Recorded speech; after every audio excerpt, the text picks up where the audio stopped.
Time's up. Admiral. Here it comes.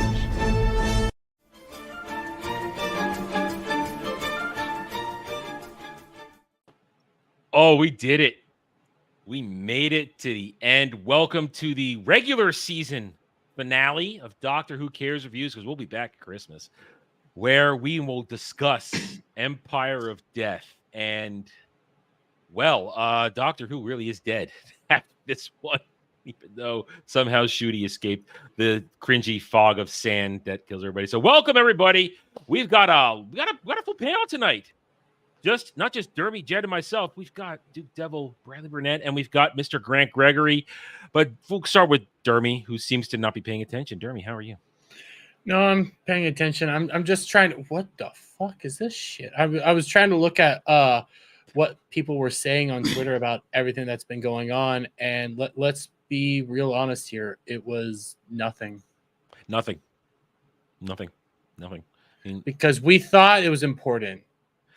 Yeah, we'll get to it, because Jed, all our predictions were we missed every one of our predictions last week, didn't we? About what was going to happen here. Yeah, No. That was your problem. You use logic in your predictions. You shouldn't have. Yes, the problem is we had a bunch of predictions of what was going to happen. It wasn't just logic. It was that there was no answer. Mm-hmm. Yes. Yeah, that's we got duped again. We got Last Jedi again, and we didn't even think about it. Disney doing Disney. You thought they were actually going to point out things and attach story at the end to everything they had kind of laid out. You damn fools. Pointing. See, Jed and Dermy were dancing around tidbits of what happened, because I didn't watch it till this morning, last night. They're just pointing. It means stuff, and Dermy's trying to say something. I'm guys, you know to wait. And so when it happens, I realize, wow, now I understand what Jed meant. Pointing means things now. But it doesn't make sense, because the previous episode said the pointing was a change in the timeline, and she didn't originally point.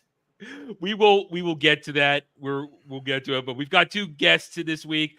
Welcome, Brad. How you doing, man? We know that you love this stuff as much as we do, and it hurts, but roasting it. Oh, what are you talking about? I absolutely love the current Doctor Who. It is fantastic. I have never felt so much emotion in my life. I am so glad that this week Dr. Shooty made up for last week's lack of crying. Yes, 4 times. I was counting. It was 4 times. He made up for it. Spades. The acting chops on this young man. Give him the Emmy right now, or BAFTA, or whatever. I'd like to give Millie Gibson something, but not for her acting. That tank top. I'm too old for that. That's inappropriate for me.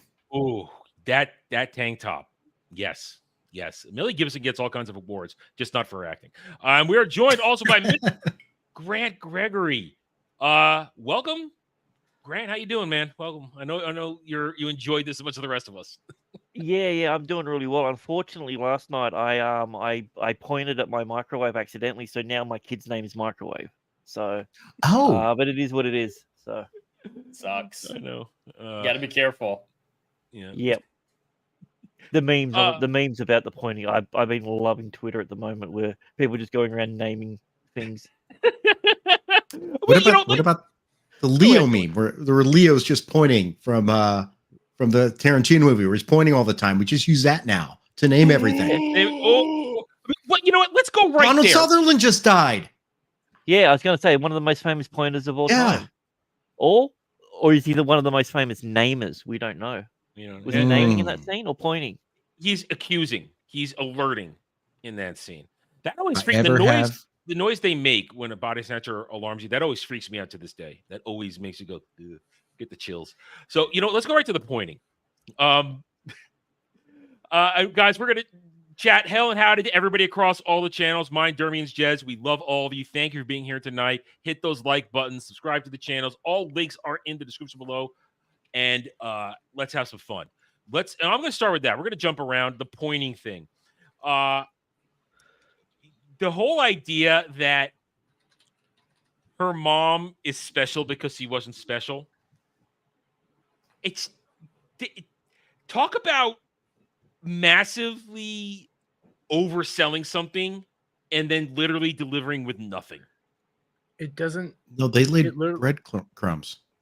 It doesn't make sense though, because they have this whole thing of you can't see your mom. You can't see your mom. When you think about your mom or do all this stuff, it snows.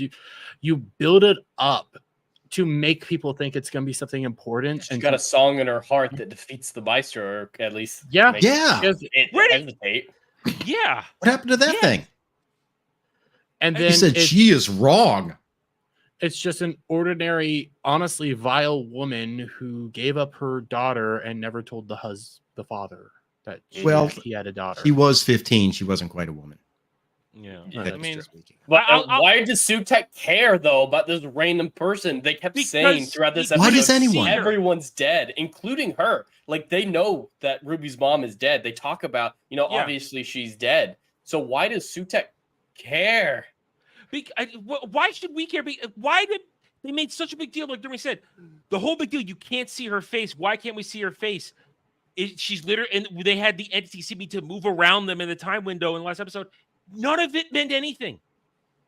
Why didn't the doctor go back and see it when he originally went back in time in that first episode? Why did he look, cry, and then turn around and go? Oh, okay, we know why he cried because that's what he does.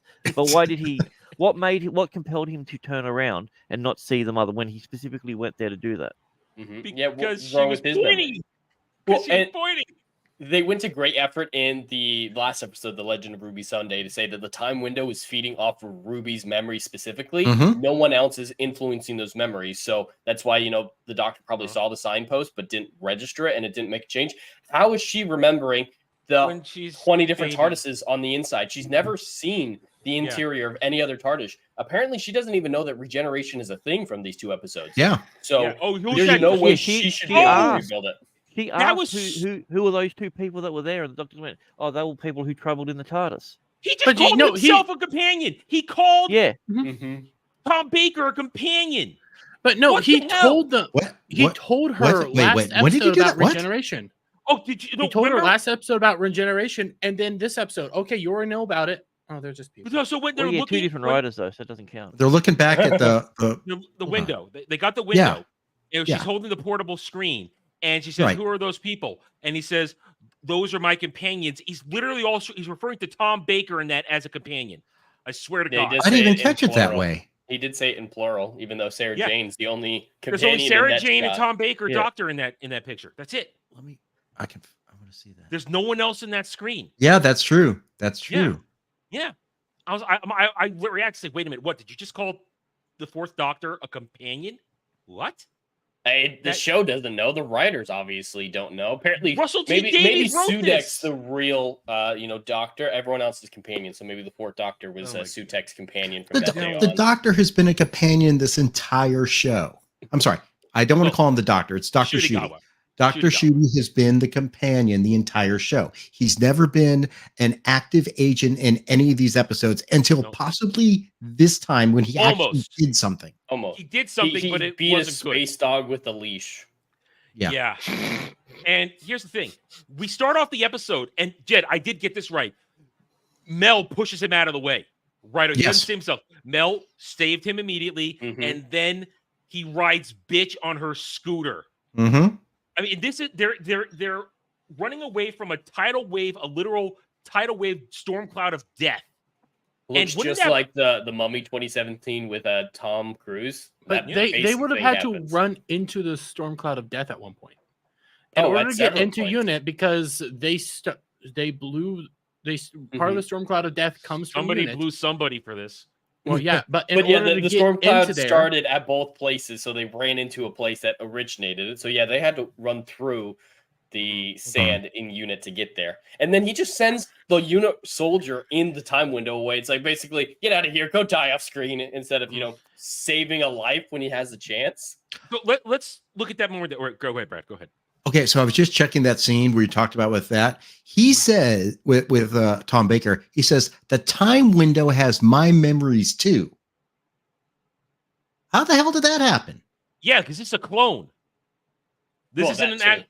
It's a clone, and this TARDIS is a clone. We'll get back. But how did the time window get his memories? I thought it was only feeding off. That's what Ruby. they explicitly said in the last episode. Yeah, well, because I'm retarded. I'm looking at the scene right here. I got the subtitles up, and it says the time window has my memories too. It's just whatever can happen to progress the plot. That's the only thing that matters. Move plot now.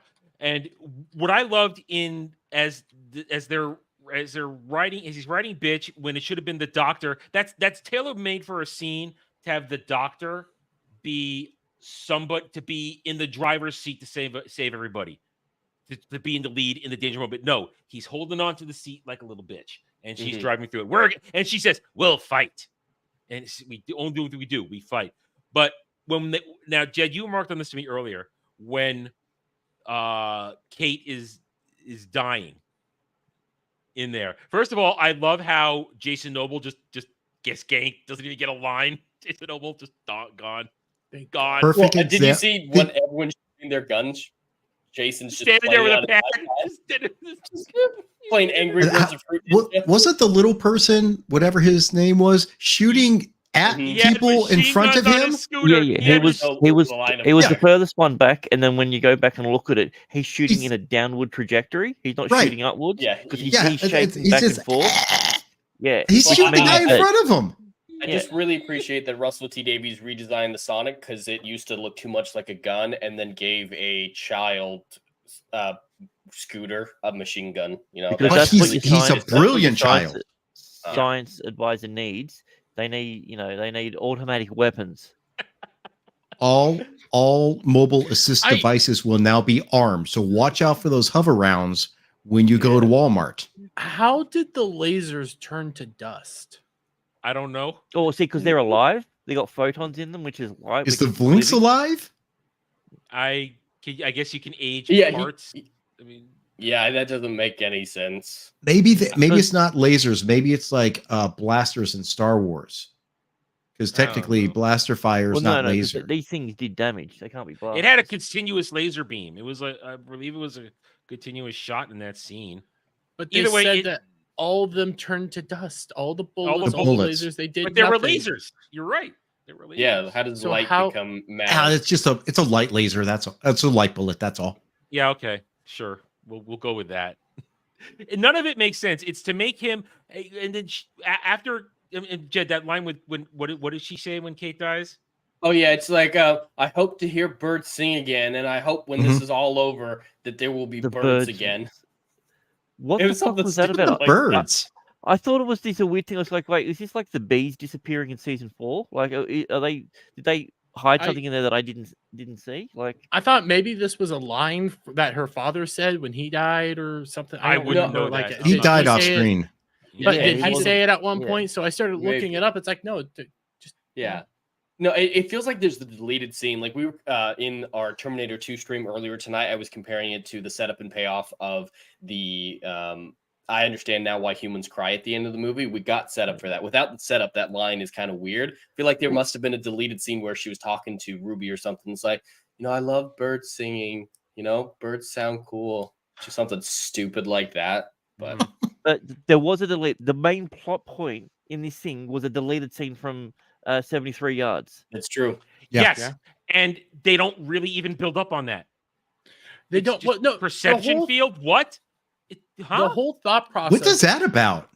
Of 73 yards being important doesn't make sense because this iteration of Ruby never went to that timeline. So saying that her memories are now affecting this and showing us all this stuff doesn't make sense because she was never there. She was never a part of that. Her timeline never participated in anything to do with that.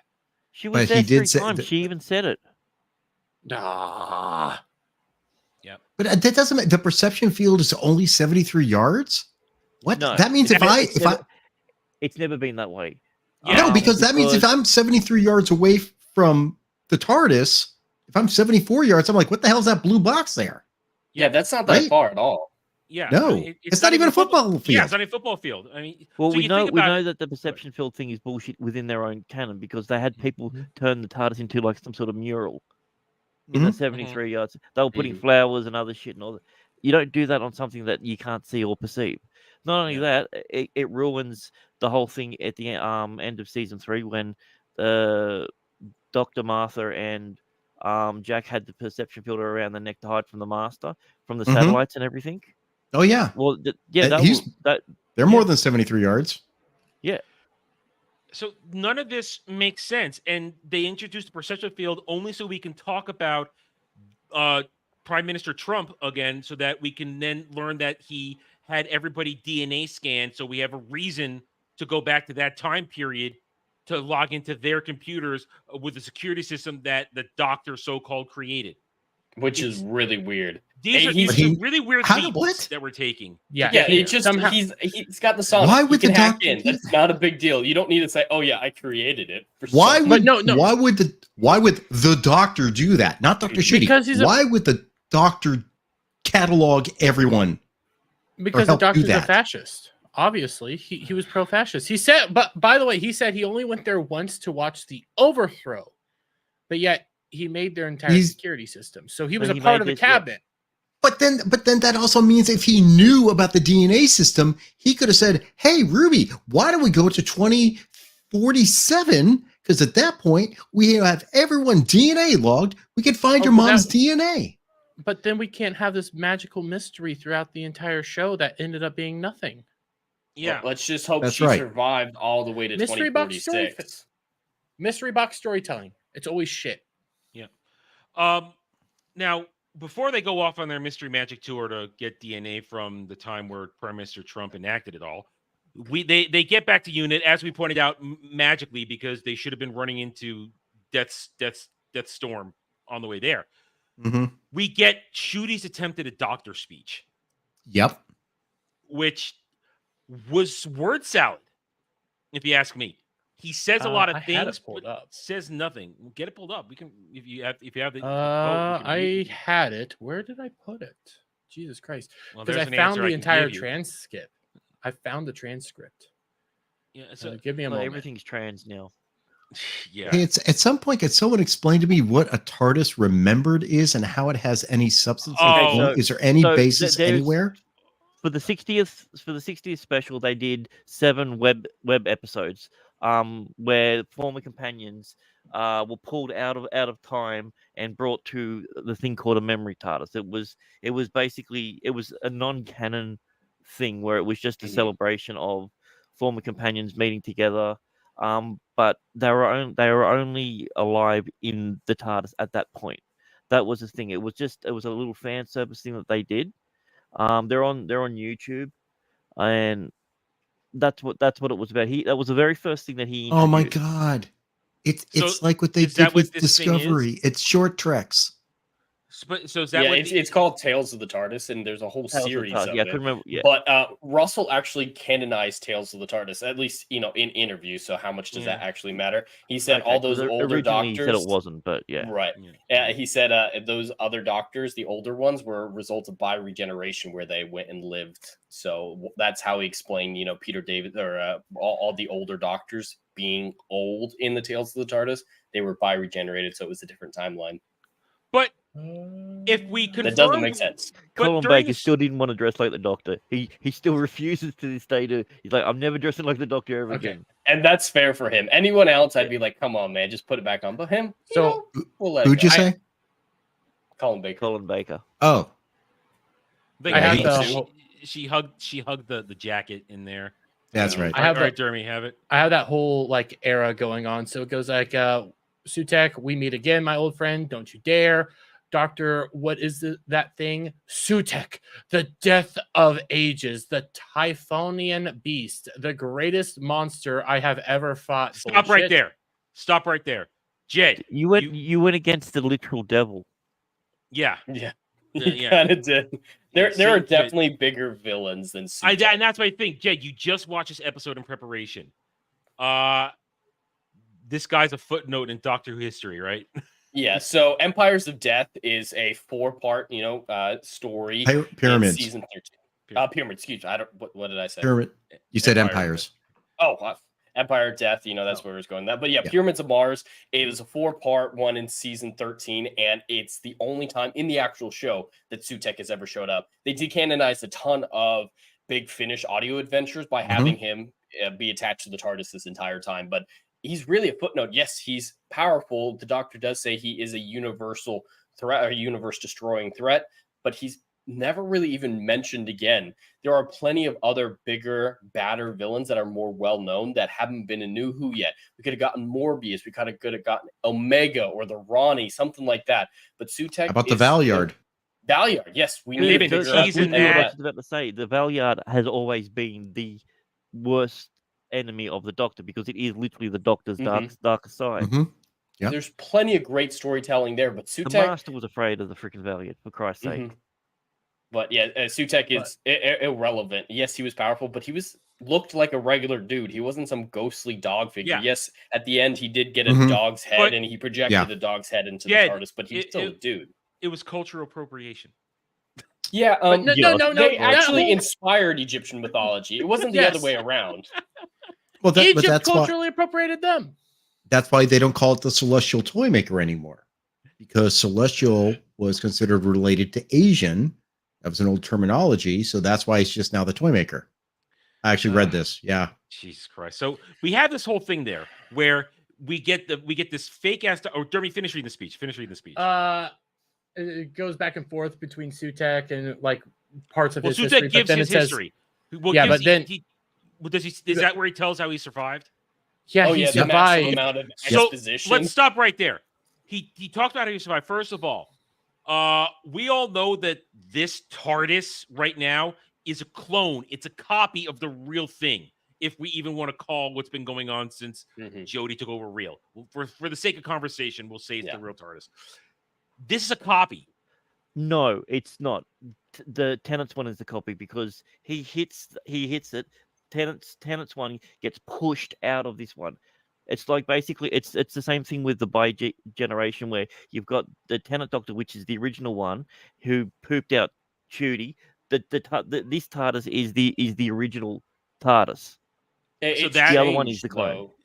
It's changed, though. It's the same thing like you said with the 14th Doctor. Judy got erupted out of him, but he stayed the same. So the original is still the original. So because the 14th Doctor had all the changes in it. So the Shudi's is the clone. 14th Doctor is one supposed to be going through therapy to cure all of his trauma that he's had for several thousand years, and Dr. Shudi is the one who is trauma free, supposedly. So his TARDIS makes sense with all the crying. But but how does Sutekh transfer from one to the other? Did he get cloned too? Yeah, shouldn't he still be attached? And Jed brought this up, and just as I thought about it, how did Sutekh survive the explosion in Matt Smith? There's so many Pandorica.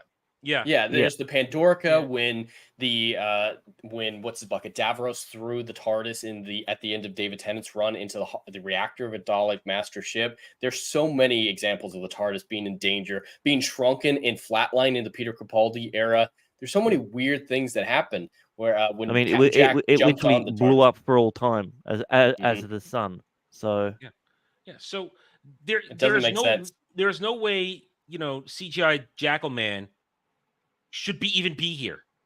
We've come up with already half a dozen different reasons as to why he shouldn't even be here. Why is he still holding on to it? It's his temple. It's his temple. But is he leaving it at certain times? Because Beep the Meep knew who he was and worshipped him and was like, he who waits, the boss is coming. So he's somehow coordinating crime and death empires throughout history at the same time. And other people reference He Who Waits. So there's more going on than just Susan and the Harbingers. Yeah. But is he the one? Is he who waits? I think. Yeah. That's who this. Yeah. He's been waiting this whole time to get revenge on the Doctor and to spread death throughout the universe. Not that long. Yeah. The Harbinger. Yeah, it's several thousand in Doctor. Well, when the TARDIS died, was he still attached to that? Did he get giant as well on Transalore? Apparently he didn't think that was a big deal. Now, in that, aborted timeline. Don't forget, I just remembered that Amy Pond brought back the Doctor by remembering him. Am I misremembering that episode? Yes. That's remind me how that works. Yes. You. What it was because she was still connected to the TARDIS and everything, and it was the last bit of the old universe that was in there. It was silly Doctor Who magic, but it was essentially the same sort of thing. But she didn't know that Sutekh was there, so how did she remember him coming back? Oh ho. Yeah. It doesn't make sense. Was Jack holding on to Sutekh as well? Mm-hmm. That's another when one. When he was clinging to it? Well, he probably enjoyed it. He probably did. But there's does that mean Sutekh got raped? How awkward was it for Sutekh when he was sitting there and you had the two lesbians sitting on top of it watching, you know, like that must be a bit weird. Yeah. This whole Unless thing, he enjoys it. There's countless examples of why this is impossible, even not looking at Pyramids of Mars and Empires of Death. There's a godless amount of reasons why he can't be there. And I got a question. How does he possess Mel? What's the foundation She's dying. reason? So I can go through the logic. It doesn't make sense, and it the logic doesn't make sense. So like even when I say this, it's so retarded, and you would have been able to use this to answer your own goddamn mystery. I can control and see anybody who's dying because cells die off constantly. Because so I can find every living cell has dead cells inside of it. Mm-hmm. Yes, so and they mentioned find hair follicles, enamel. So he's looking through her teeth. She's like, "There's teeth somewhere. Where are the teeth?" Wow, he's finding you through your dead teeth ever. And he's finding you through your dead cells, and with that, he can also go through your lineage and figure out who your family is. That's how you go back. He goes back in the woman says it's going back in time or whatever. Mm-hmm. This is for some reason Ruby's immune though, and the doctor. Yeah, they've still got dead cells. But if he was so powerful at the beginning when he first showed up, why wasn't this that? Why didn't he just? This is the wrong villain to use for this. Yeah. And there's no build for this massive universal bullshit. I mean, when you look at the end of Tennant's run, you know, when all the companions were there and when Donna became the Dr. Donna, and it was like, you know, it was basically like almost like an Avengers moment at the end of Tennant's, you know, with the last of Donna. Yeah. They had built up everything with Davros. It's like the Daleks, and then the Daleks are there. This is like, who the hell is this dude? Exactly. I mean, you're picking a character from 50 years ago. I damn near guarantee there is no one who's watching Doctor Who 50 years ago, or even in the 80s watching reruns. It goes, I'm going to watch Dr. Ncuti. First off, they're all my parents' age. They're all in their 70s and 80s. No one's going to remember this. Why would you pick this character? Why not create a new character? I can tell you why. I can tell you why. It's the same reason, and I apologize for going on a slight tangent to the franchise. It's the same reason they chose the character Basil for goddamn Acolyte, because they want to try and get something obscure to try and prove their credibility as a fan. That's how I look at it. It's like, look, I got something really obscure that only the hardest of the hardcore might know, so that's going to make people think I'm the hardest of the hardcore, when in fact most people will go, what? Well, can't wait for Jack the Rabbit to appear then. Yeah. So, yeah. I mean, and also I think it was designed deliberately to confuse people, because when at first I've seen the original episode, but I didn't remember Sutekh. That was the problem. Yeah. But I recognized the voice. That's the same voice as the guy who played the devil.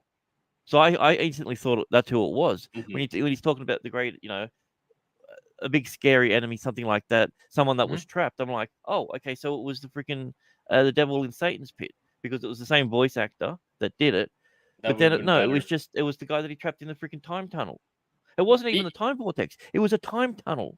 It was a very specific one between Mars and Earth. Yeah. Really? So they retconned that, huh? Mm-hmm. Well, they retcon more than that. So I think he said it in this episode, but he also said it in Tales of the Stardust Shurigawa, that he basically pulled another Star Wars reference besides the "Your parents are nobody" and the somehow Palpatine returned. Somehow he evolved into a Titan to explain his massive power increase from the classic Who episode. But then they show him latched onto the TARDIS right after Tom Baker left the events of 1912, the Pyramids of Mars, as the ghostly dog thing. So they counteracted themselves. He didn't evolve in the time vortex like Ncuti said he did. He was that the whole time. He evolved in the time vortex and then managed to birth the entire pantheon of gods. from the TARDIS, yeah, somehow. But then what's the whole salt thing freeing the Toymaker? I don't know. The Toymaker was implied to be from before the universe. That's what I'm saying. The Toymaker works for him and was afraid of him, but the Toymaker existed before the TARDIS ever landed the first time. When he was Michael Goff, so. Well, the last episode they said, Sutek was the mother and father and other of all gods, including the Toymaker. So it's not just he works for him. He's afraid of it. It's his daddy. Not even from the Toymaker's not even from this universe. And the Toymaker existed before the TARDIS ever landed where it was. Yeah. The TARDIS pulled him from another universe. Careful. That was the thing. You're using lore. Careful. You're using logic. You're using lore and logic, but this is a big problem. This is why I fucking hate the gods. They're not fun. They throw all another 2 seasons of it potentially.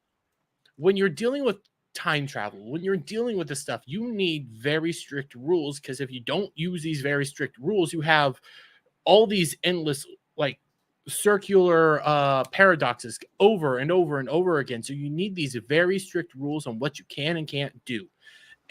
By doing this, you're throwing the rules out the window, and it's no longer fun. And you're starting to question, how did this even happen? How does this work? It hurts your brain. It makes you start wanting to, grab a bottle of Jack and just start chugging it, because it's no fun anymore. You take old suspense out of it because, oh my God, let's just do this. It's lazy. It's lazy because they don't want to do the time, do the work, make the effort. There's no stakes as well. That's the problem. The moment that the trans kid was killed, the wife turned to me and she's like, "Well, obviously it's going to get fixed." Exactly. Grant, I'm right there with you. As soon as I saw this isn't the show that does that. Yeah. As soon as I saw the key representation characters die, I knew, it's all going to get undone at the end. It's going to be. Isn't the use of Jason, Rose, whatever, pure tokenism in the last 2 episodes? Nothing. 100%. He did nothing. It is literally, it's like, here's my trans person. Here's my little person. Here's my Arabic person. And by Jason, the way, Rose had no purpose other than to stand there and say, I'm trans. And last episode, didn't we mention last episode that this is the timeline where 14 is too? Didn't we establish that last episode? Where the hell it was established by Dr. Schutte. Yes. Where is he during this? He's on vacation. He's retired. He was doing therapy. Yeah. Have you ever done therapy, Adam? It's very intense, especially when you're thousands of years. A couple times, but I didn't. You have not.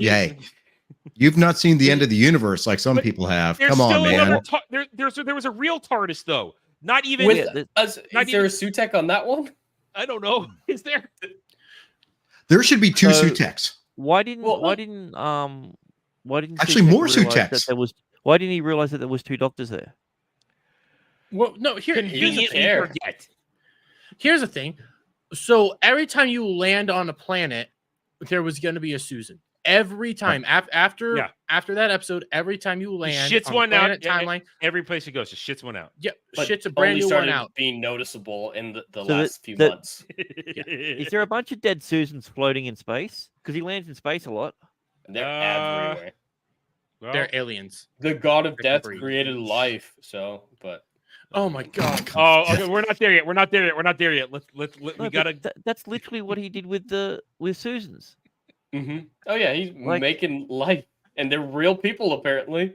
But imagine how awkward the Suteks were during the 50th anniversary when there's 13 of them. Has there never been a Susan? The ambulances? How does she do that as an ambulance? I think that he created software. She was the inspiration for it. She was the app. He created an app called Susan.er.com. Oh my God. I wonder what that's an anagram. Has there never been another character named Susan in the last 60 years? You're telling me the Doctor's never encountered someone named Susan? Susan has been a common name that's been used throughout. And I think he did that on purpose, so people have to go back and watch the other ones to try and find something when there is no puzzle. Because he likes to fuck with people. Well, actually, he likes to fuck with fans that actually take the time to go and do stuff about it. Yeah. People didn't used to. No, didn't used to. I saw one stand defending this episode, especially the fact that it didn't make sense, saying it was actually a critique of Doctor Who fans. Oh, you're so rabid, you want everything to make sense. Oh, you're always hounding me for good, satisfying things like Susan being the granddaughter and whatnot. Well, I showed you it means nothing. Subvert Canon your matters. expectations. Fucking bullshit. Canon matters. Good product. I gave you bad product. Therefore, I've created good product. I literally saw a stand. I don't trust that he ever created good product ever at this point. He I did. I mean, I enjoyed the first. No, here's the thing. I think other people made it good back then. I don't think it was him anymore. I think. Oh, do you think he was reined in more? Look at some of your favorite episodes and ask yourself: was it written by Moffat? Most of the time, it is. Most people's favorite episodes from RTD are Moffat episodes. Moffat is a terrible showrunner. He's a great writer when he gets reined in. Excellent point. And here's what I have a question there for now. Whose idea was it? Now, when we get now to the after this fake doctor speech where he pretends to understand what's going on and they exchange exposition, somehow this is gravitas. Somehow they make it to the time window. They just get down there somehow. Oh yeah, you gotta understand. So when the dust was going all throughout all the world, they're on a closed air system, so it couldn't get in. Even though there was a harbinger right there. Well, yeah, it's got to go down the elevator. The dust flows. It's a weird system, you know. Yeah, and the glass room was hermetically sealed. You could tell by the space between the glass windows. But yeah. Well, yeah, it's the Air Force sealed. So. Oh, okay. So they get down to the time window, and now, so bootleg TARDIS that's in there. Bootleg TARDIS. Is that the same as in these webisodes that they showed? Is that what that is then? No. So in the webisodes, the TARDIS exists in a pocket outside of time and space. Okay. And it draws memory. So the people that get pulled into the TARDIS aren't actually really there. It's their memory. It's the TARDIS. It's the TARDIS remembering them. It's a version of themselves. So that's what that thing is then. Oh my god. Okay, now I understand. God damn. So everything inside there was ridiculous. The thing I hated the most inside there is when Mel goes for a real Sonic, and he goes, "No, don't touch a real Sonic screwdriver." I did also grab a vibrator. It did look like a vibrator. I missed that. Well, because what's her name? Dr. Karen's was the second one that they grabbed and had that. Yeah, because it has that curve at the end of it to get into the one looked like Matt Smith's. All I know is that I felt insulted by that. I just did, personally. It's so interesting that the TARDIS was smaller on the inside. Finally, I did think about it. It's like, wow, for once it isn't bigger on the inside. It's really tiny. Either way, now once they're in there, then magically they end up on that planet where he gets the spoon. What is the purpose of this? Well, okay, I feel like it's an episode split there. Spoons have always been an integral part of Doctor Who. As weird as that, as weird as that sounds, spoons have popped up in every single era. Peter Capaldi fought Robin Hood with a spoon. Yes, there's right. Each different one. There's always been a weird spoon wrapper. I don't understand why or where it comes from. It's probably very British. Okay. I feel like it seems like something a Monty Python would make a joke about. So we're led to believe that this dust destroyed everything that was metallic and everything like that, and he needed something real. There's cloth, there's wood, there's everything around them. Jamming in the TV. I mean, well, I don't know. How did people avoid the dust? Did he not have anything on him that actually existed? He has a sonic screwdriver. No, it doesn't make sense. I feel like they changed the ending of the episodes. That's what I was saying. Is I feel like it would have worked a lot better if that spoon scene, the landing on the planet, was the beginning of the episode. Like a lot of episodes start out with a little like "what's going on" instead of right where the action left off. I think that they put her sense. in because she was a famous actress, and they said that she has a very pivotal role in this upcoming episode. She was an unnamed character that had, I think, it was a character that had no name, but plays a very important role. Wait, so that chick's an actual that's the reason. Yeah, she's in Fleabag. Yeah, that's right. She is in Fleabag. There you go. I just read that. Jeez. Yeah, so, that's how a lot of it was advertised. Well, what was the importance of her role? I gave you a spoon. She was the keeper of the spoon. Without her, everything The only failed. spoon in the universe, which apparently for some reason needed to be stuck in the time window. Why, we don't know. You telling me there wasn't a remembered he spoon? Needed something from the real world, something that exists. But why? Well, I thought you just needed a piece of metal. To just boost the mini TV. And also, they need to put in the line that metal and going after gold and money isn't important. Being lectured by a millionaire. Wait. I'm checking something out real quick because I'm pretty fucking sure that stupid cup he was drinking out of was made of metal. But you can't break it into a piece to shove it into the TV slot.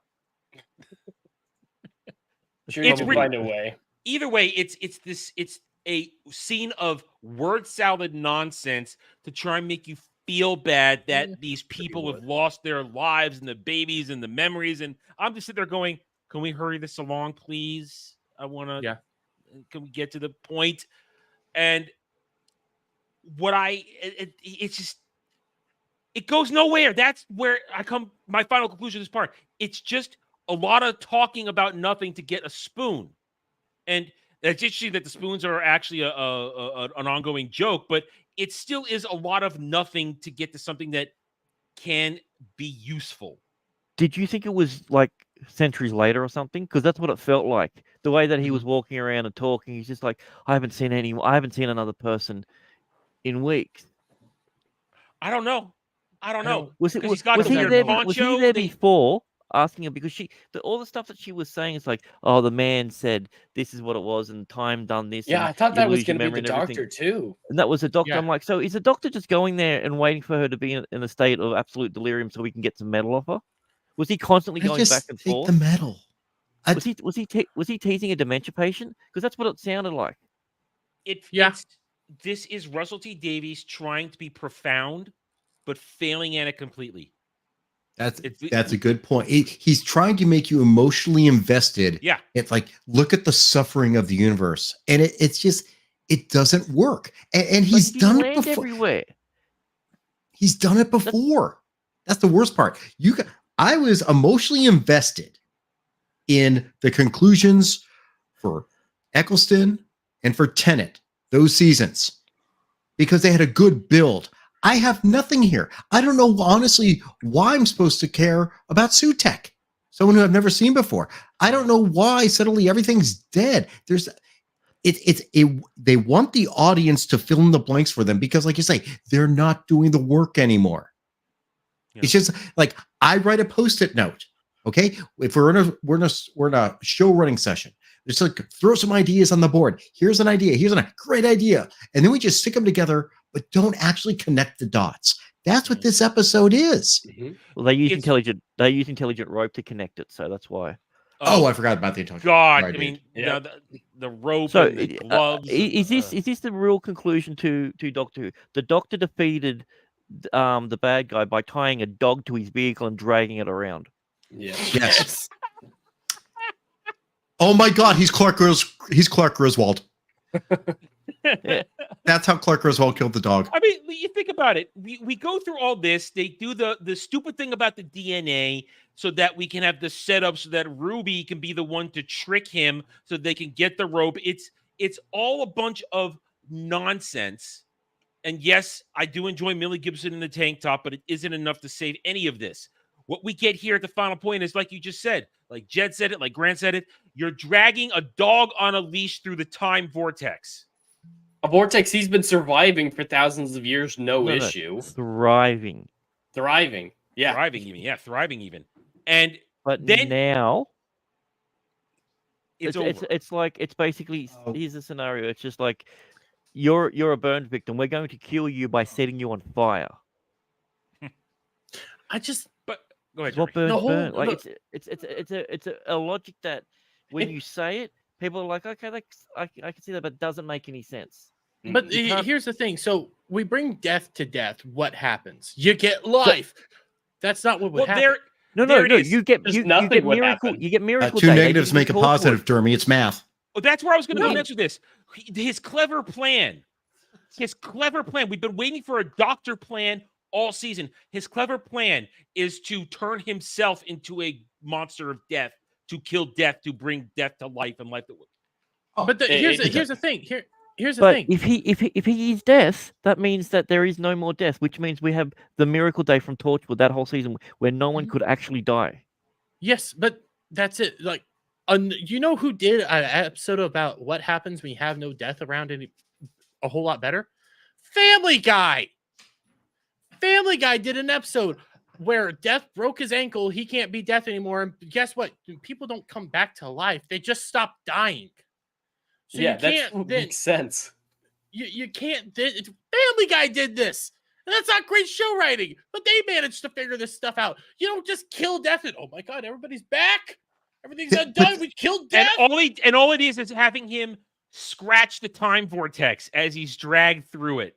But how is it everything everywhere at all times? How is this really any different than when he threw him into the time vortex to age forever and then die of old age? He still killed him. It's the same plan. It just looks a little more brutal. That's it. I don't think the doctor became a mom. I become a mom. No. That's so over the top. Yeah, exactly. There's no. He's not. He did the same thing he did in Pyramids of Mars. I mean, Doctor's done. Some really. Remember what he did?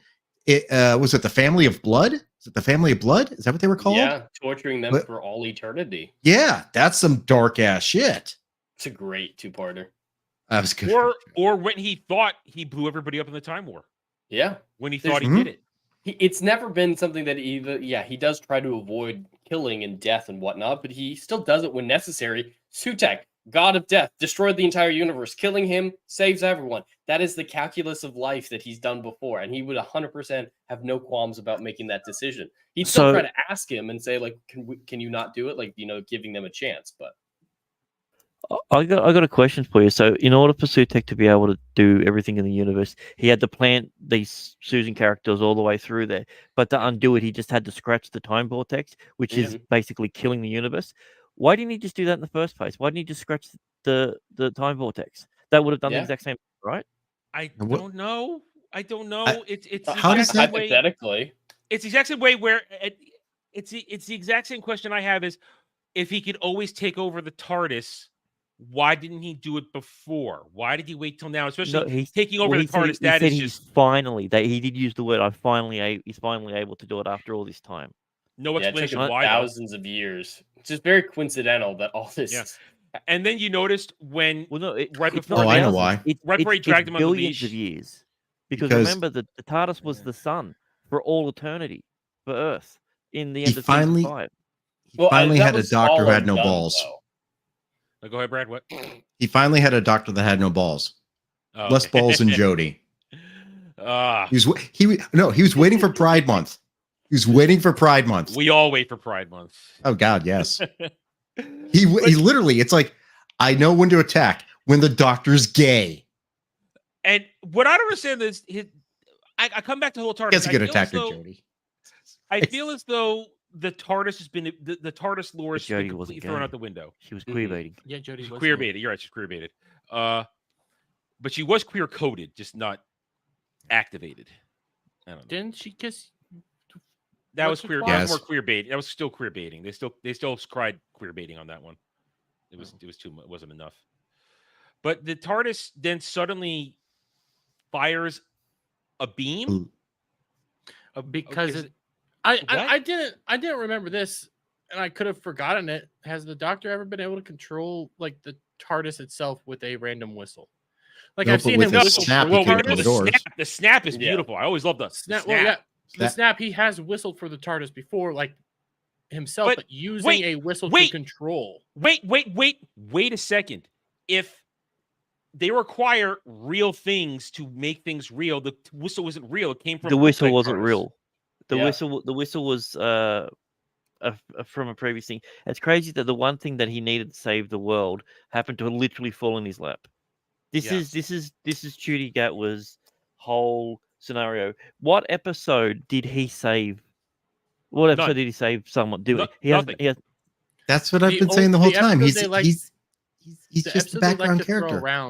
The episode they like to throw around is the Christmas special, where he committed genocide on a bunch of goblins and never once tried to actually like communicate with them and actually do what a doctor would do. The other episode they like to say is Space Babies, but when you actually get down to the nitty gritty, he murdered. He murdered at least 2 planets. Yeah, all those babies. The snot monster designed to kill all the babies. Yeah. The very sentient snot monster. Yeah. So he saves the everything because remember the flux never happened. Just never happened. And then it's time to get Millie Gibson's mom. Why didn't they do this in the first place? And also, they have this is so bad. Testing. Oh, it's just so bad. If you realize they tested his DNA, he used the TARDIS flip phone to test her DNA, and they got it from the records of UNIT. That means it was always. You're right, Derby. It was always there. It was always there. And then the whole idea that she's special because she's not special. And I have to ask this: the pointing. Because now, when Jed said, we're going back to what Jed told me, pointing names things. Not only is pointing name things, but when you're by yourself in the middle of a road at night with nobody else there, you're going to point to a sign, and that's for whose benefit? Well, she's hoping someone is there watching her, or she knows her CCTV cameras. Is that hope? It is England. There's a lot of cameras. Writing down a note, leaving it with the baby. Most people leave notes on those babies. Why would you, Jed? That is so logical and stupid. Yeah. Why would you do that when you could point? Her name is Ruby. I'm going to name my dog Lord of the Rings. I'm pointing Lord of the Rings. Why was the doctor so adamant about her not meeting a mum? He did everything to do it, and then he was it was pissed selfish. off that she went. He knew he was going to be left alone. He didn't want to say goodbye to her. Literally, her meeting a mum and the way in which she did it, where she ordered the coffee, and obviously that was awkward as hell. That was so bad. It was cringe. Oh my god, that really cringe. I was fast forwarding through it. I couldn't watch it. That's her. I saw a great. Let Grant go. Yeah, it was perfect. It was perfect for her character. Yeah. Because this is everything she did. She's brave enough to go in there, but she can't quite initiate it. She needs another force to come in. I get that, and coming from someone who never knew one of their parents, I could understand the way in which she was acting, and I thought she acted her ass off in that scene. The mother, not so much. It was kind of weird that everything's all cool and everything between them. But what I'm saying is that was literally the only thing, and the doctor was the one trying to stop that. I just didn't understand why. Why was he so hell-bent? And then has the audacity to turn around and said, you've all taught me so much about family, but I can't stick around to help you with yours. I have too much trauma. You know, the trauma-free doctor? Yeah. And let's forget that the doctor never learned about family numerous times. The mom never told the father about the kid. That's not uncommon. Well, it's teenage kids. There's a big difference. I can't get over that though. That doesn't bother me. That's just it bothers me. It makes me dislike her so much. Why didn't you just? I get it. You have a bad stepfather, but tell the father, hey, we're giving. Oh God, you know what? Helping you out. I thought for a minute that Ruby was an abuse child. Yes, I thought it was an incestuous thing. Yeah. I thought she was an abuse child for a second there. But it's a massively cringe scene. But I keep coming back to the whole point of what is the point of Ruby Sunday then? What Nothing. Is her point? Special because she's not special, but because we thought she was special because you told us she was special. So there's a message there. That makes her make snow? Yes. Where's the snow come from? Okay, you don't understand. Every time I think about when I was born, because everyone remembers the day that you were born, it was raining. I get really wet. The day I was born was the Super Bowl. I remember the Super Bowl. It was the Dolphins' undefeated season. Don't you guys remember that? I don't remember anything. No, you weren't anything at that point. I'm the old guy. Born at 10 p.m. in Misery. Misery? Well, I'm sure it was Misery. That's what your mom said. Well, I mean, the Missouri, but it's called Misery. So I actually do remember my birth as well because everyone was freaking out about Y2K. The whole world was a mess, That you were ginger. Oh, Jesus Christ. I'm so fucking old. Oh, my God. Yeah, sorry. Wait, you were born when? Just Nixon before was at the tail end of 99. Jesus Christ. Nixon was still in his first term when I was born, guys. For once, I'm not the oldest person here. Well, that I am narrows it the down oldest. that narrows it down which Dolphins premiership it was. That's called 1973, guys. Yeah. But so this whole season, and I said this beginning of the stream, I thought that Ruby was going to save the day. Well, she sort of did it. Her mother did sort of, and the doctor threw a rope around a dog. Well, she brought the rope, didn't she? Did she bring the rope? I think so. She distracted. She distracted Sutek with the screen. Oh. That was her. Her smashing the screen with doing it. I liked that. I thought, okay, fair enough. That was way more badass than anything the doctor. I was just like, okay, cool. It's just like, well, you're never going to know if you're going to kill us anyway. Well, honestly, because of Jed from last week, I thought she was going to say, "I'm my own mom." I swear to God, I thought she was going to go, "I'm my own mom." You don't. The way that she was saying, I've seen it, but it just doesn't make any sense. I don't understand this. It was just like, I thought it was going to be some massive reveal, but no, it's just a distraction. There's nothing. There's literally nothing. And why does Sutek care? But don't worry, her grandfather is the master. They'll do a full Palpatine sort of thing. Oh my God. All I know is here we are. We got the whole thing, and then he cries one more time, and then we get Lady who has been four times. Four times. Yeah, 4 times. Jesus. Yeah, and but the weird thing about it is it was only 3.5 tears. Because you can't really and a little snot. There was a little snot at one point on the flavor saver. They got the guy with the drip thing coming in between takes. No. He's a crier. Shooty's a crier. I can believe it. He's a crier. But then RTD hears it a lot. Lady who breaks the fourth wall, who when everything was dying and she was being bitchy to Grandma in bed, said she reveals that she's the next big bad. Yeah. And she's going to make the doctor suffer. She's the final bad. She's the final bad because there's 3 seasons, and he talked about trinities and everything. So there's going to be a different god next season, and she's going to be the final one. Well, there's only the 2 seasons confirmed right now. Yeah, Disney only ordered 2, so hopefully they don't make it to 3. Yeah, Russell said he has no plans for 3 quite yet. Yeah, but let's keep writing more gay stuff. There are Easter eggs for her in these episodes. For those you don't know, she dressed up as Clara in these 2 episodes. Yeah, well, you pointed that out. Oh to me my the other God! Day. Yeah, I did. You pointed that out to me a couple days ago, and I was like, no. And then when she resurrected at the end of this episode, she said, "Oh, you clever boy," which was Clara's main thing, clever boy. And then the other one that most people didn't notice is that weird ass costume she had in the final moments with the white. What is that? I knew that had to mean something. That's from. It looks like Emma Romana. Frost. So one of Tom Baker's companions. I think it was Baker's. Yeah. Who could have been that? If you wanted a female Time Lord, give us Romana. Romana's awesome, but yeah, she did dress in a couple episodes like that. Take her like speech she was telling to the grandma.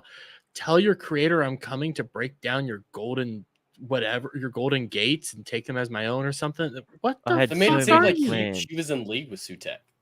I don't. Yeah, I thought.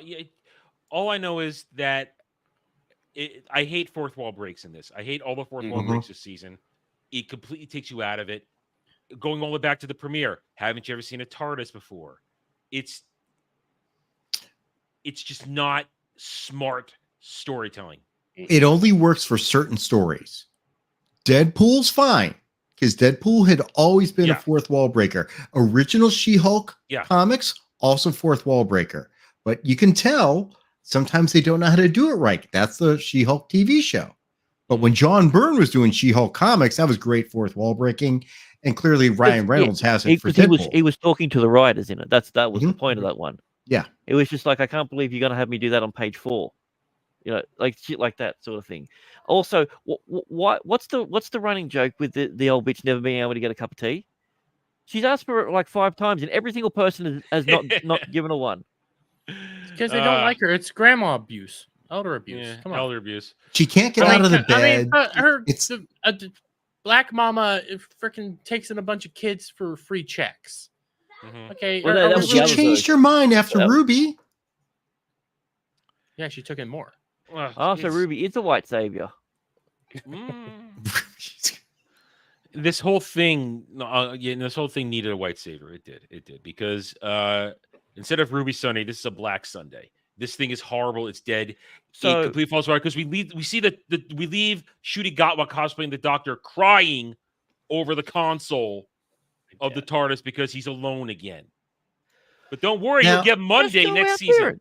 Go out there with your companion and this family that you seem to say that you love and that's changed you. Why are you acting like the old Doctor if you're not the old Doctor? And even old Doctor Matt Smith, he took breaks, hung out with the pawns. He even hung around naked one episode with them. Yeah. Do you remember at the end of Tennant's run, and he's saying goodbye to all the companions, and Sarah Jane says, you act like you have no family. You have the biggest family in the world. And he's talking about all of his companions. That is his family. He finds family. And yeah, he gets sad for a bit, but sometimes he needs to be on his own. Companions ground him. That's all he needs. Well, you got to remember, Ncuti Gatwa was the clone. He's not the real Doctor.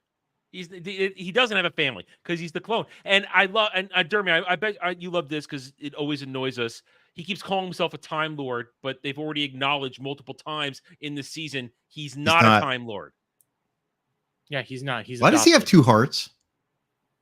Did the little black girl have two hearts? I thought only Gallifreyans had two hearts. I don't know. Apparently, they lucked out in having the same physiology, the same biology. God damn, there's a lot of coincidence involving this. Here we are, though. Nameless child. We made it through this season. We roasted the hell out of it. We learned nothing. These characters had no development. The only character development we got from Ncuti Gatwa is that he cries a lot, and he doesn't save the day. Millie Gibson has nice tits, and Millie Gibson is just ordinary.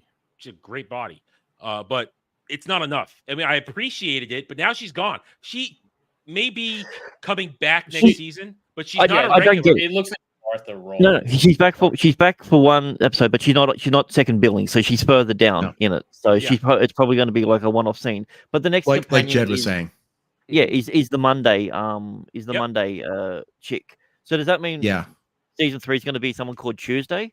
Like, is he really going to be that on the nose? We've got Sunday, Monday, and Tuesday as characters. Probably. There's not going to be a third season. I don't think. Let's wrap this up then with some predictions, as we like to do here. First, are we finally under 2 million overnights this week? Ooh, let Dermy answer that. Nostradamus. What say you? Nostradamus. I was wrong last week. I did not think it would dip down that low. But if I keep watching like the reactions on Twitter, it's torn. I keep looking at it. There's shills saying it's the greatest thing ever, and there's a lot of also stands and shills saying, "What?" I want to say it gets to 2 million, maybe a little higher than last week. So 2.5 to 2 is what I'm predicting. Jed? I'm right there, just above 2, I still think, because it's, a finale episode. I do think it's going to do worse in the consolidated, though, because like Jeremy said, the reception to it, even among the stands, is very bad, so that'll affect the consolidated. I think that'll more affect that. Word of mouth will drag it down. Word of mouth. But apparently we were wrong, Adam. The theatrical release, which made more sense, was actually this weekend. Really? And there were people tweeting about it who said there were only like 13 people in there. Like it was, in like the tens. Ooh. How many people went to see it in the theaters, and they all like hated it. These people are tweeting like, I can't believe I wasted my time going to go see this. They're laughing at the wrong bits, making fun of the episodes, the crickets. There's just been a lot of great memes from the people who saw it in person. And I'm not expecting even a report on the box office for that. And that was one thing I was worried about. If it did have a big theatrical release, if a lot of people went to go do it, that would affect the overnights to a small extent and have those be down below 2. But because tens of people showed up to the different showings, it's not gonna make a difference. Oh man! All right, so that is their core audience. So that's the thing. Like, there's a lot of YouTubers that I watch who are you would call them stands. They're very pro Doctor Who, and they've liked 90% of the episodes. Not a single one of them came out of going to the cinema saying that they liked it. They said the biggest reaction that they got was when you found out that Ruby Sunday's mother was no one, and it was a groan. Mm-hmm. Jesus Christ. That and he said the only time that people were laughing or whatever it was when the guy told the woman not to make a cup of tea. They're real handsy guy that wants to always rub his hands on everyone. which is kind of weird. But yeah, I think if it's 2 million, that would be right exactly where I think it should hit. If it dipped under, that would be a surprise, but a pleasant one. So Grant says too. Brad, what do you think? I think it would have to be at least 2 million just on the fact it's a finale. It might get a little more in there, but I forgot about the theatrical release. Wow. I'm going to be. I can't believe people would actually go pay. They would go pay to see this on a large screen. Yeah, I sure as hell didn't pay for any of this. But the funny thing about it is they cut the concession stand off before the intermission because they played both episodes. So people went out there to get stuff, and they couldn't get anything. There's one lady who recorded herself partway through Empire of Death. She pulled out her phone and started watching on her phone and left. She's just watching on her phone as she walks out of the theater. Oh, hey, are there? I know I've seen all the Disney shows for like the Acolyte. Just watching Grizzy's channel. Are there shield channels for Doctor Who now? There's plenty. Okay, because I don't know where to go to find them. I would just love to see how they rationalize this. They're weird on how they rationalize it. If you think Star Wars shills are like grasping at straws, they really grasp at straws, and they just usually ignore all the actual issues. They turn brain off and go like pretty much. And the chat has it. Mr. TARDIS is one of the biggest ones, and he was a little divisive with the episode. I loved it. He's sitting there in his car and he's just like, I'm just so deflated. I can't believe it. It's just like, I'm like, you're the one that turned around and basically said Boom was one of the greatest episodes of all time. And you're really going, Jeez. Oh, wait, love Boom. Wait, which one was Boom and Dr. Jody? No, that was this season. This where he when he stepped on the landmine. The landmine. Oh, that was called. I don't remember. And he cried for 30 minutes. Yep. In the snot bubbles. Oh my God, these views. I forgot it was called Boom. Yeah. Well, I'm gonna be consistent. 1-9. Why? I've come this far for 2 months. Why not 1-9? You bet on black the entire time. Keep betting on black. The one day that you change your mind, it'll be exactly 1-9. I know. I think the Christmas special might get down that low. Well, nobody will tune in. That's the thing. But listen, I'm going to be consistent. Listen, I'm going to go with the meme. I'm going to stay with it anyway. So, and then I'm going to go with what we say otherwise also. I predict this doesn't get out of its already purchased and filmed season 2. This has the potential to their final Christmas special for season 2. That'll be it. I hope the Christmas special doesn't come out for one reason. The last thing it says on the episode is Doctor Who will return. Oh shit! If that's the way that they went out, that would be a beautiful end to thing. And I do think Russell T Davies is the kind of guy that's gone, well, I basically created the modern era. I get to destroy it. That's so petty. It wouldn't surprise me if he ended it just like what's her bucket, Mrs. Flood said. His story ends in terror. Maybe he does. He has no plans for season 3. He plans on season 2 being the end of Doctor Who. I will finish it. I'm remembering the line. I remember the line from the first Cosby show. One of the Cosbys. Where he says, I brought you into this world. I'll take you out to Theo. Yeah. If Mr. TARDIS is one of the biggest Doctor Who shills, he's not happy. He did not. He's not. He is retweeting a bunch of people making these fun of it. people expected some big reveals, and there was we went over it. There was nothing. This was a That's hollow, the worst part episode. About this. I mean, we knew it was going to be great, but it's like you were made to think there's something significant to the snow. There's something significant to Ruby's songs, and it's like, there's not. They started the season. But in the flashbacks, it wasn't even really snowing. It was only snowing after the Doctor came back there. When she was dropped off and did all that, it wasn't even snowing. It had already snowed, but it wasn't currently snowing when she was there. So I don't understand the significance of it. And why is it? Also, how does snow just appear now? Well, no, there's no answers. None. And Ruby's story's done. Yes, you're done. She's gonna meet her mom. She's gonna go meet her dad, and she's gonna get a boyfriend that the Doctor is gonna seduce next season. her mom was like a teenage prom night pregnancy. Yeah, there's a Family Guy song about that. Dumpster Baby. I remember that. You're absolutely right, Brad. Her story is done, and she'll be like other past companions, maybe pop in, but it's just to pop in. It's not to actually grow, evolve, or change anything. It's just to boop. Hi, remember me? Yeah, but there was nothing to her story. Yeah. Rose had a story. Martha had a. They all had. Well, Bill didn't have a story. Bill had a story of some sort. She's gay. In the last that was two her story. episodes. She was gay. I think I heard she was gay. I heard that once or twice. I didn't realize that. I wish she told us. Yeah, I had to guess. Yeah. I mean, even though we hated Clara had a story, even though we hate her story. I mean, I thought this was a whole Impossible Girl thing. This was set up as an Impossible Girl thing, and then in the end, literally, it's just like my mom was a teenage mom, and she gave me up because she couldn't take care of me, and my dad was a teenager also. And then I ran into them at Starbucks, and she heard my name Ruby. And remember, she pointed a sign that said Ruby, and we reconnected. And we love each other now. The end. Ta-da! She's like, hilarious. Like, oh, this was awkward. I wanted to call you No U-turn. Pointing at something else. I was pointing at that bird shit on the roof there. That's what I was pointing at. It was Birdhouse. I meant to call you Birdhouse. Yeah, you were saying something. Even the Flux wasn't appalling, and one of the worst things that's ever happened to Doctor Who. Like this, I think this does more damage to Doctor Who than The Timeless Child.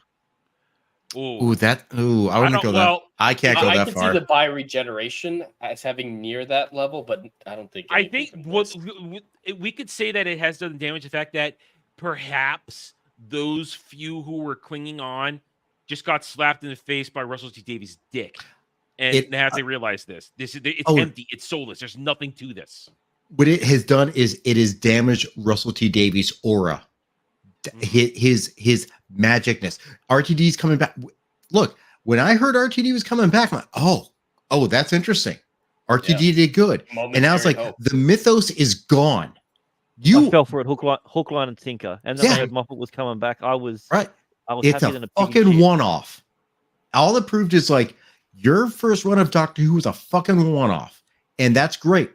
I love the one-off, but one-hit wonder, RTD. And I have an article I'm going to bring up tomorrow on Roundtable of him talking about what he always wanted to do and what he believes, and he's obsessed with gay ideology, and it's all about writing queer things, writing gay things, and how he is convinced that the world of homosexuality is in danger right now. He's convinced of this.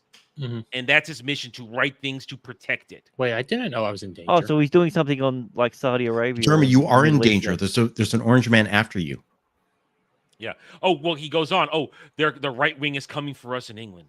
They're coming for us. They're getting ready to pass abortion laws. He says that. I have the quotes. We'll talk about it tomorrow. The dude is unhinged. He really is. And it shows that maybe he was always unhinged. And as I said before, maybe, just maybe, yes, I see that. Maybe, just maybe, it was a team that made that Ecclestone season work and not him. Maybe he was just a good showrunner, and everybody else were good team writers and actually made it all work and made it all connect. He's making Eccleston look a lot more sane, which is a really weird thing to say. That's hard. Yeah. It really, wow. It explains his whole thing. Like, I will come back if this happens. Like, that video no of him, the video of him saying that is going viral again. I mean, take very well. If we take out the stuff that Eccleston has behaved a bit not well with the fans over the years, we can go back to that period of time and now say Eccleston did nothing wrong. He saw the writing on the walls. Like, I still can't go that far. Like, he actively shat on Doctor Who fans for years. That's what I mean. I mean, taking that part out of it. When I say he did nothing wrong, take away all the bad things someone does. You're only left with the good things. No, you know what I mean. He's talking about leaving the show, Grant. I'm talking about leaving the show. Oh, okay. Leaving the show. I don't mean no. I know he's been horrible to fans. Yeah, that he saw Russell for what he was, and he saw what the show was, and realized this thing isn't maybe what it is, and I'm going to get out. That's what I mean. I mean, he is this. I'm right to read the grade. He has been horrible to the fan base, and now comes out with his hand open. Please, his redemption story has not started yet. His redemption arc not even close. Yeah, the worst thing about it is I can't stand the guy, but if he was to come back, I'd watch every fucking episode with him in. If he had been in the 50th, it would have been epic. If he had been in the 50th, it would have been incredible. See, that's the thing. I agree with that, but the fact that we got like Hurt in there, one of my favorite actors of all time. That's William Hurt. Yeah, William Hurt. That's fantastic too. John. Sorry, John. I don't know why I said William. Yeah, but I'm saying like I love that idea. I love that because of that. But yeah, we were robbed based purely and simply on him doing. But the Doctor Who showrunners haven't learned their lesson. They did the exact same thing with Capaldi, a lifelong Doctor Who fan who can't do any, he can't and refuses to do anything to do with Doctor Who. He's like, it's done. I can't. There's no point trying to rehash it. It's already broken. I loved Capaldi. He may have had shit to work with, but I loved his performances because he gave it his all every time. And still has the best episode, in my opinion, of all time. I loved it, and his speeches were epic. Capaldi's Doctor speeches were top notch every time. Is probably his best episode, in my opinion. One of the best episodes of New Who. Yeah. And it's just the Doctor. Can anyone? That's why it's great. Yep. And also, Clara had no face, which was good. Can anyone point to any Jodie or Ncuti speech at all? You can't. The closest one for Jodie was when she was talking about how she's at the summit, she's above all humans and everything. There was the Wooden Cyberman episode where she's like, I always have to make the tough choices. You don't have to do anything. It's always me at the summit. Well, the closest one the summit's at the bottom. So the closest one for Ncuti Gatwa was today. No, there was a much better one than today. It was Really? Devil's Cord. Remember, he was doing that whole thing with the Muse. He had this huge speak. That was the moment when. Well, that was his moment where he was about to save the day, and they took it away from him. Well, I'm not going to count that because he didn't. In this one, he gave a speech. He did something, and it was flat. It didn't have power. That one, if they had actually had the capability to pull off what he was doing in Devil's Cord, that would have been a Doctor speech. That would have been a Doctor moment, but they couldn't make it happen. They dropped the ball massively, and the Beatles come in and save the day. I'm going to save the day and say we're done because we have beat this thing horribly into the ground. So let's go around the horn, pimp our wares, and go enjoy the rest of our evenings. Christmas now. I can't wait for Christmas. Yeah, Dermy, you're up first. What you got going on tonight and tomorrow? Well, here in about an hour, maybe a little under an hour, I'll be over on Saturday Charity when we'll be playing Crime Boss Rocky City. Game that came out like last year, but it just hit Steam. It's actually on sale right now till like July 30th or July 15th, I think. I assume it's co-op. It is co-op. $15. You get $100 value for $15. So y'all gonna be yelling at each other for more than likely, yes. Yeah. Yes, and I'll be sitting there going, "Shut the fuck up, all of you!" Is what I'll be doing. It's gonna probably be a fun time. It's gonna be an enjoyable time. There's no microtransactions or anything like that. It's all in-game stuff. So we'll try that out. It has some bugs. I've watched some people play it, so that'll be a good time. Then obviously my own Doctor Who review comes out tomorrow at 12 p.m. And yeah, that's gonna be a thing. And then check out the channel. Yay! All right, Jed. Well, you can all find me on YouTube and Kick at Hollywood Scholar, just regularly scheduled videos and live streams for the time being, with the exception of being back here. Well, never. I don't know if I'm going to do the Christmas special, so I was about to pimp next week's episode, and then my heart just lifted. A weight has been lifted off my chest, and I do have a couple months before we start. This is Mordor country, so. Oh, I'm so excited. Hey, Jed, you said you weren't going to do this season. That's true. The follow through for me is not as strong as I hoped it would be to stay away from this show. I really was hoping for some follow through. It was just that bad that I had to peek back in. But you can find me back here on this channel for Saturday Night Drive-In next week, which Adam will talk about at Saturday at 6 p.m. If you do Christmas special, I'll watch the next season of frickin' The Witcher with you. Ooh, that is a deal I can take. That's a bargain. That is, yeah. I'm coming out on top of that deal. That's a Faustian bargain. What the fuck are you guys doing? Dermy likes to do weird and strange things. Yeah, we know he likes to hurt himself. Yeah. Brad, what you got going on these days? So I guess I'm going to finish up my Dr. Shooty review tomorrow. I continue to follow the Acolyte because I hate myself. I will be appearing Wednesday nights on God dang, I always forget what it is. Wednesday night Overbooked. It's a wrestling show with Legion Talks, Joker Voice, and Left Eye Ego. We talk about wrestling. And then I will be, well, a whole bunch of us will be enjoying a Thursday night, sitting down, watching Uncle Joe go against. Yeah, get ready, guys. It's a drinking game. We have Uncle Joe drinking game. and Donald Trump. I'm gonna play Final Fantasy 14 that night. Y'all can do politics. And it's gonna be rough. It's gonna be fun. It's gonna. I think I have something in court the next day. It's gonna be tough. Listen, let's just hope he doesn't take a dump in his pants. You got to finish the bottle. Just hope that doesn't happen, or do hope. You know, it's a win-win. I think. Anyway, I have 2 days off. Damn it, Dermy! I'm trying to transition. Stop it, Mr. Grant Gregory. What do you got going on? So I'll be doing my usual Game of Thrones, House of the Dragon streams this week with Sporking. I'll probably tune in a little bit to the quote unquote debate, just so I can keep up with what's going to be happening in the world this year. So, but apart from that, I also decided to do a little bit of Russell T Davis sort of work, and I hit a message in plain sight this whole time. Look at my my name underneath it. It says Deadwood Ostrich. If you change all the words around, it says Doctor Who is dead. Oh. Hey. Well, that's an actual anagram. That's an actual anagram. Yeah, that's a real anagram where you don't have to add words and letters to make it work. Damn, I'm so retarded. As for myself, I will be on Saturday later tonight, probably just yelling at them to all stop being retarded. I'll be playing. I won't play 14. I'm taking a break for a couple more days before the expansion starts on Thursday. I'll probably be just finishing up Ghost of Tsushima on my own. Tomorrow, 2 p.m. Eastern, roundtable. Jed, myself, and others. We got guests. I believe Horny Alf will be joining us, and Legion Ryan will be there to fill in for Dre, who is off in Dubai doing Dubai things. I don't know. Although I wish he was going to be here for the Amanda Stenberg stuff. I really do, because I can't get away with calling her half-breed, but he can. Anyway, I just did it again, didn't I? Anyway, all right, so I got roundtable tomorrow night. I will also be on Horny Alf's gaming stream tomorrow night at now 8 p.m. Eastern. We'll be playing some more State of Decay 2.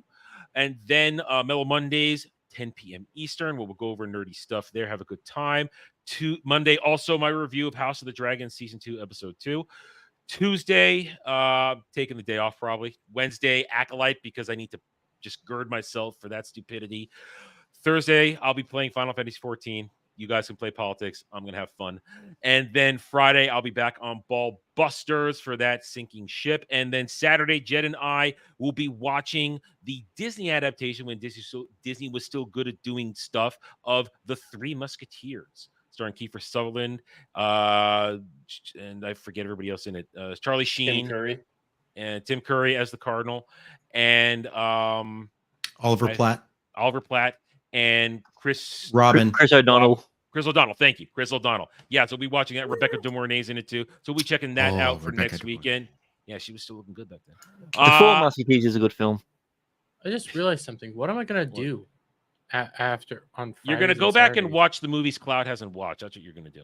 That's right. That is what I'm gonna go back to. Yeah, and then we won't be back here next week because we're done for Doctor Who Cares Reviews until Christmas. So I want to thank both Brad and Grant for joining us this evening. It was a pleasure having you guys here. And, thank you so much. Fun. Thanks for having me. Chat. Oh yeah, pleasure. And thanks to the chat. We love all of you across every single one of our channels. We your support, it allows us to keep going. We appreciate each and every one of you. You're all wonderful. Hit that like button. Subscribe to everybody's channels. Links in the description below. And we will catch you on another different stream. Until then, guys, take it easy. Have a good night or day wherever you may be. Hitting the right button this time. Good night.